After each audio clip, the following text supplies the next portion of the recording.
So it's been a little while since I've made a video. Although I still release twice a week, I try to make videos in advance and then release them all at once. So that's kind of where we're at. We're down to about 1 week worth of videos left. So this video come out a week after it was made. So anyway, I want to talk to you guys about Turo and my Model 3, because I know I've said the Model 3 was kind of like an impulse buy. It was on sale. I got it because I thought it was a good idea, but it was never worked into my budget. I didn't budget for making a $650 a month car payment, and I honestly thought that, I would figure out a better plan for this car. Either that be renting it on Turo, or I don't know, using it for some method of income. I don't really know. I mean, I've done DoorDash and Uber Eats before, but I don't really want to do that. So anyway, so it was never really worked into the budget, but I thought, well, I'll list it on Turo, even though that wasn't really the intention of buying the car. But I thought, we'll try it and see if I could just make the payment. That's all I need to do is make the payment.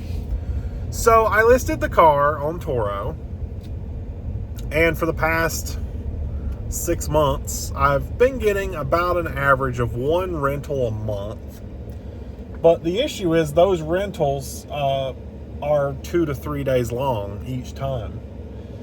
And so that's obviously not making the payment. I've hurt my neck somehow. I think I slept on it wrong. Just have to turn side, turn to the right, and it hurts. Anyway, so yeah, 2 to 3 days a month rental doesn't cover the payment, and that's not working out for me. So I'm looking into other options. Maybe I should just go ahead and go sell it. Don't really know. I've gotten a few of the online quotes, which we all know those are wholesale, and they're not going to give you what it's actually worth. They're just going to give you a quick number so they can come get your car. So those numbers are way below the payoff, and I have been chipping away at that payoff. I mean, a couple months ago it was just over $35,000, and now it's $33,000. So that's good. I like those numbers. But yeah. So I've toyed with the idea of going to trade the car or sell the car. I understand that I'm going to have to put money with it to pay it off, because offers I've been getting are in the 27 to 29 range.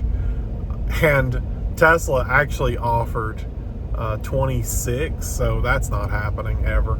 Of course, then you'd have to trade it in for another Tesla, so there's that, but not that I want to do that. If I didn't work this one's payment into the budget, I definitely didn't work anything else into the budget. So I decided to lower my prices on Turo. I was real hesitant to do that. I didn't really want to do that. But I need more utilization. I need to make at least $650 a month to make that payment. And I know some people say, well, you're not accounting for wear and tear and all this other bunch of stuff. Yeah, that's true. However, I also don't really intend on keeping the car beyond, it needing tires or any of that. I mean, I'm going to sell it eventually. It's not something I'm going to hold on to forever. So if it makes the payment for now, it makes it a free car for now, and then I can turn around and, trade it for maybe the payoff in a couple of months and go that route. So let me tell you about these oddball renters I've been getting. And it's not because I dropped the price, because last month I had a renter for 3 days, and it was at $95 a day. The reason it was at $95 a day is because I had lowered the price.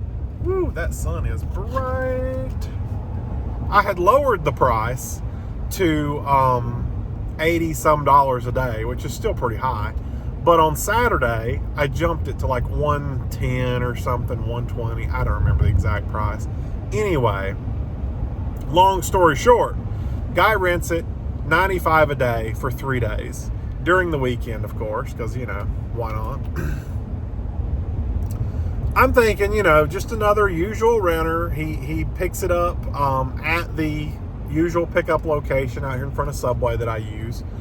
Nothing crazy. He messaged me and he's like, hey, I own a Tesla, so just renting it because we're on vacation. We're going to be in, I think he said, Lake Lure. I may have mentioned this in another video.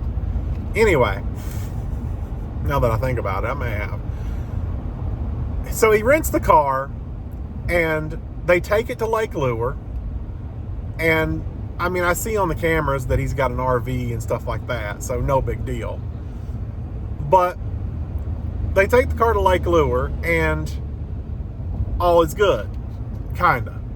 The guy when he goes to pick up the car, is complaining. Oh, it's dirty, it's filthy, and you didn't give me any instructions on how to get in the car, and blah, blah, blah, blah, blah. And I'm thinking, you said you own a Tesla. How do you not know how to get in the car?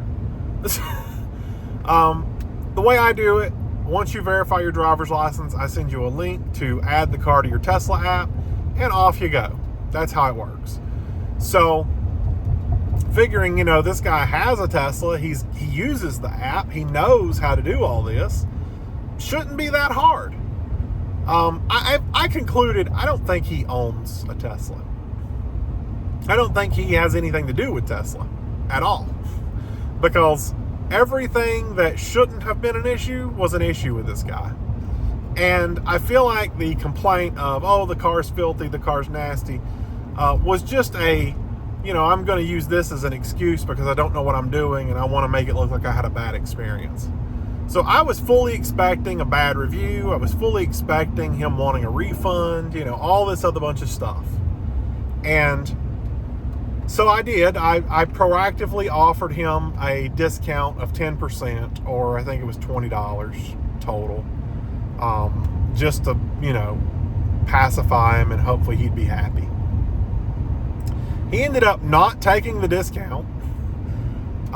He never left a review, so honestly, I say that's a win.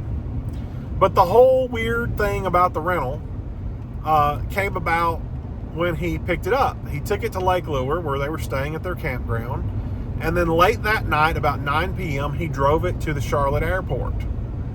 And it sat there for the next 2 days. It was due back, I think, a Sunday, and that morning, around 11 a.m., the car starts moving from the airport. And I'm thinking, he literally rented it to park it at the airport for 3 days. Well, 2 days, but you know what I mean. That's crazy. Why? But he brought it back and it was dirty. But, honestly, I'm not even upset about that. I have a vacuum cleaner. I can clean it. It's not a big deal. My thought was maybe he claimed that it was dirty so that he could get it dirty. I really don't know. Don't really know what the deal was there. But it's not that big of a deal. I'm not going to charge you to clean the car. A little bit of vacuuming is not a big deal. I clean cars every day at work, so I understand what I'm doing. So it's not a big deal. So that was weird, and I thought, okay, good, whatever, we're good to go. So then I dropped the price, and I did Turo's recommended pricing, which I think is $56 a day. It's a bit insane. It's not worth it to send the car out that low, and I shouldn't have even done it, but I was like, I want to try to get the utilization up. If I can get a couple of rentals this month, I'll bump the price back up just enough to make that payment, just enough to get me out of the, having to come up with the money for the payment. So I dropped it, I think it's 57, and someone rented it for an entire month, which is okay because I'm making more than the payment this month, but it's going to be gone all month. So I immediately went back and raised the price to $65 a day, just to, kind of not so high, but also not so low. And I thought, whatever, I'll make $1,000 off this guy taking it for the month, so I can't complain. So I messaged the guy, and I'm like, hey, do you have experience with Teslas or other electrics, just trying to get an idea of where he's at with this. Nothing. No reply, nothing. And I'm thinking, okay, maybe, I don't know why he wouldn't reply to that. I sent it to him almost a week before the pickup, so, you know, like, he's had plenty of opportunity to reply. Well, last night, 24 hours before the actual pickup time, it's time to verify your driver's license. So I sent him another message. It was like, hey, you just need to verify your driver's license and I'll get you app access. No reply. And I'm thinking, okay, I guess this is going to end in a no show, no call, no nothing. I mean, that's my guess. I don't know. So later on last night, he did verify his driver's license, but still no reply to any of my messages. So I'm assuming maybe he did it because Turo notified him, but he didn't check my messages. I don't really know. As soon as he verified his driver's license, I gave him app access on the phone, and off we go. I'm thinking, you know, I don't know what to do about that. He's not replying to me, but, you know, I mean, maybe it's not a big deal. I don't really know. So, fast forward to today, about an hour before pickup, he messages me on the Turo app and asks if he can pick it up early. And I'm like, you know, the rules say that he can pick it up to an hour early. It was an hour when he asked, so it would have been fine. So I was like, yep, just do your check-in, you'll be fine. Well, then he messages me, I don't know how to get in the car. Well, gee, if you had read my messages, that would have been useful. So I just went out to the car to go meet him. And I met him and tried to walk him through adding the Tesla app to his phone, and for whatever reason, that didn't want to work.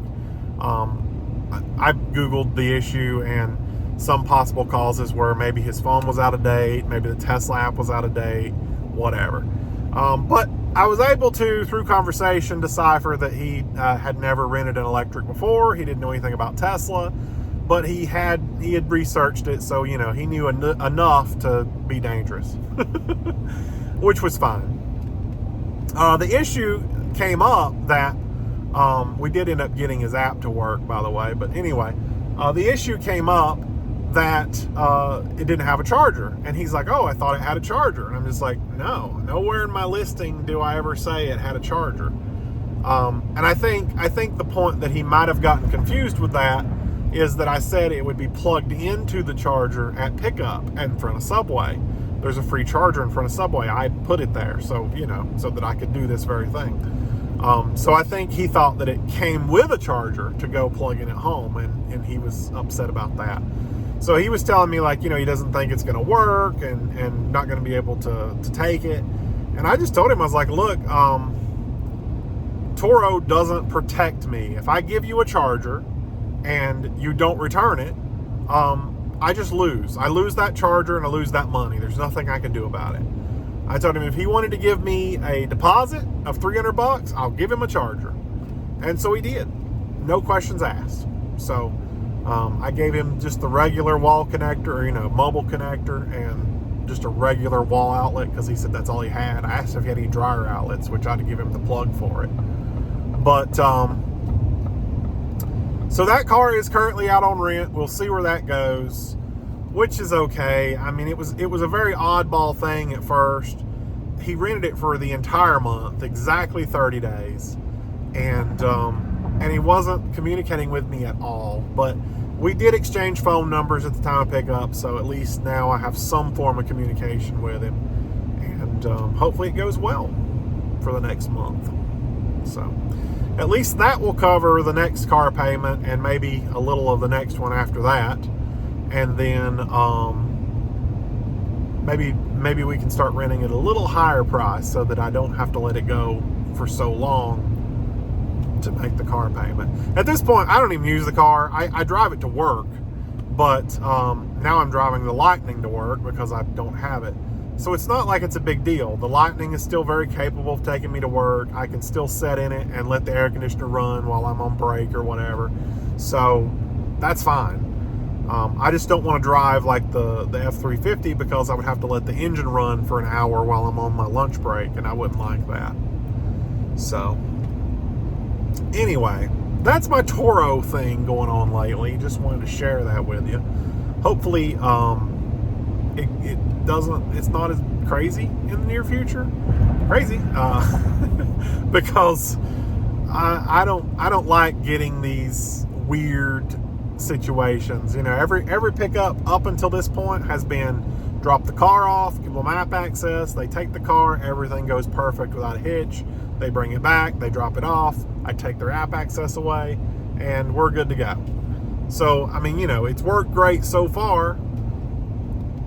I just hope that it continues to work great, because these last two were not perfect. So, yeah. Anyway, I'm going to go find food now.